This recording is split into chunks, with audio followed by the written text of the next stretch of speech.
What's up, everybody? Welcome back to the channel. It's your boy Kangaroo Black coming back once again, and it's that time of the year for game previews and score predictions. And I'm gonna start out the 2024 season with North Dakota State Bisons versus the Colorado Buffaloes. Okay, so let's go ahead and get right into the video.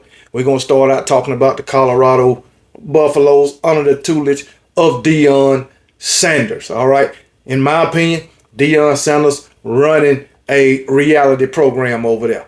All right, okay, it is what it is. They have a lot going on with him and his two sons. Okay, Travis Hunter, he's pretty quiet. You don't hear much about Travis Hunter, but Deion and his two boys, they always into something. Deion right now just got a reporter or a member of the media banned from asking him questions, but it's all right. You know, people will bring this up if Colorado lose this game, or if they don't make it to a bowl game. That will be talked about. I guarantee it. But hey, that's neither here nor there. Let's see if Deion can improve this program from last season to this season. He was a 4-win team last season. Won his first 3 games, and they went what? 1-8 after that. So he got to get better than that. All right. So, but he did improve Colorado from 22 to 23, because in 22 they only won 1 game. So he did improve it. All right. He lost some pieces via the transfer portal, but he brought in some pieces through the transfer portal. So let's see if those pieces can fill the void. All right. So, but it is what it is. He bringing a lot back. He bringing his son, his quarterback, Shedeur Sanders, back, who threw for over 3,200 yards last season. Matter of fact, 3,230 yards, 27 touchdowns to only 3 interceptions. Pretty great. Pretty great. He bringing back Jimmy Horn at the wide receiver position. Also, he added 2 transfer wide receivers.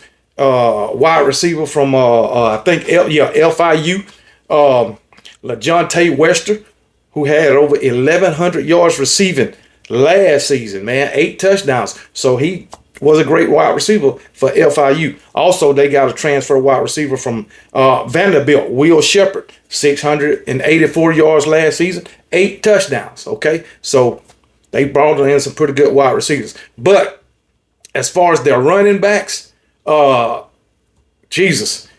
far as their running backs, man, they bring back 1, but the rest of them is either transfers or freshmen. All right, he brought in 2 transfer running backs, and he got 2 freshmen. The only one that's coming back is Charlie Offerdahl. All right, he's a junior, so see how he work out for him. All right, but anyway. Offensively, man, like I say, you brought in 2 transfer wide receivers.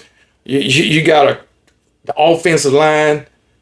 Oh my goodness, man, they lost a lot on the offensive line.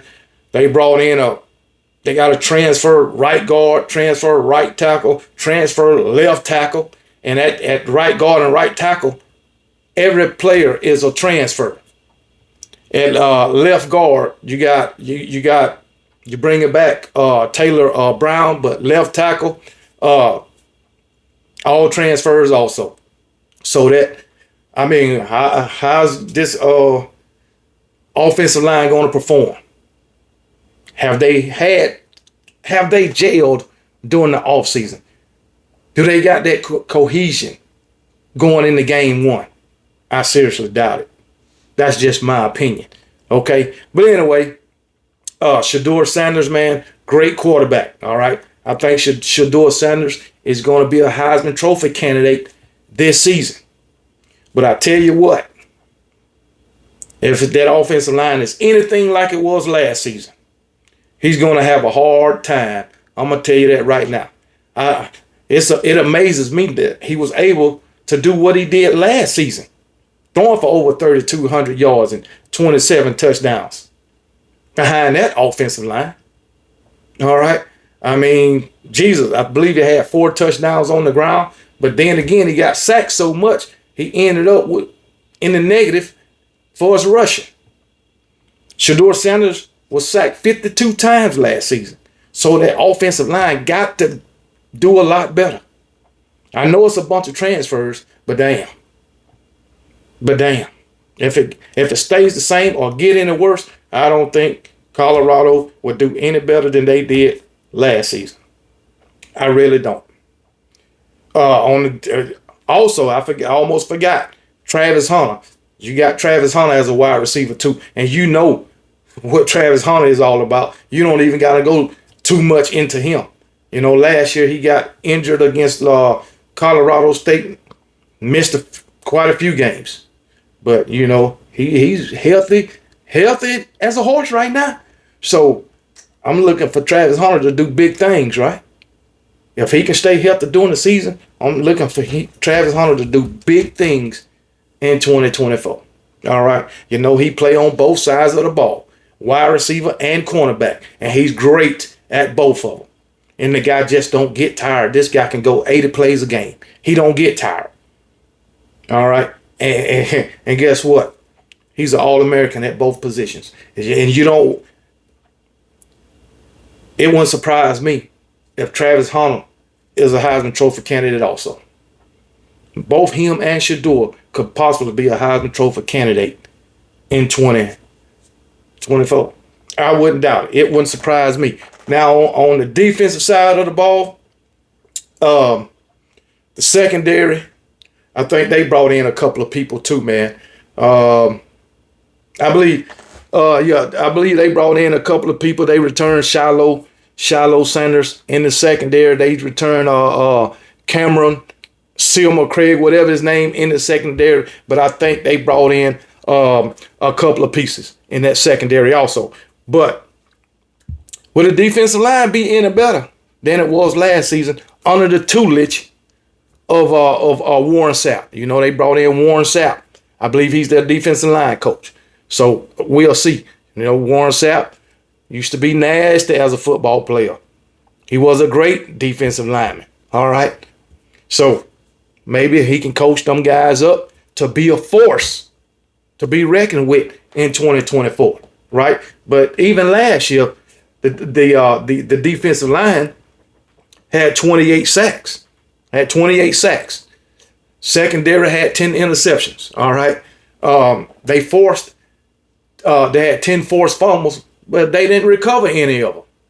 All right. So in saying that, the defense only forced 10 turnovers last season. They got to do better than that. All right. So it is what it is, man. But hey, Deion got his work cut out for him. All right. They got his work cut out for him. Well, hopefully, I mean, it's hard to do a prediction in game one because you ain't seen nothing. Not as of yet. You haven't seen anything. So this is a wild guess that me and other podcasters or YouTubers are doing. All right. So I just wanted to talk a little bit about Colorado, and let me move on to North Dakota State. And if you looked at North Dakota State, you know North Dakota State has great football history. They are a well-coached team. North Dakota State is used to winning championships.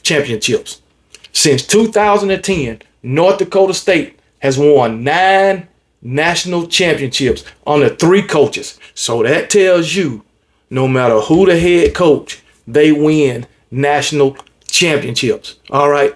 From let me look at this. From 2011, 1, 2, 3, 4, 5, 6. 2011 to 2016, they won 2017, 18, 11, 12, 13, 14, 15, 16, 17, 18, and 19. They won conference championships. But if you look at the national championships, 2011, 12, 13, 14, 15, 17, 18, 19, and 21, they won national championships. So they are used to winning national championships, okay? I know they in the Missouri Valley Conference or whatever you call it, but it's Division I FCS. They're FCS program. Okay. Who says an FCS program can't be the former Power 5 team or now a Power 4 team? With this kind of coaching, and with these players, North Dakota State possibly can pull off this win. I wouldn't doubt it because they are a well-coached team. And in my opinion, I think as an overall team, I think they are better than Colorado. I think they play more as a team than Colorado does. You know, Colorado and Deion Sanders, in my opinion, it's a lot of daddy ball going on over there.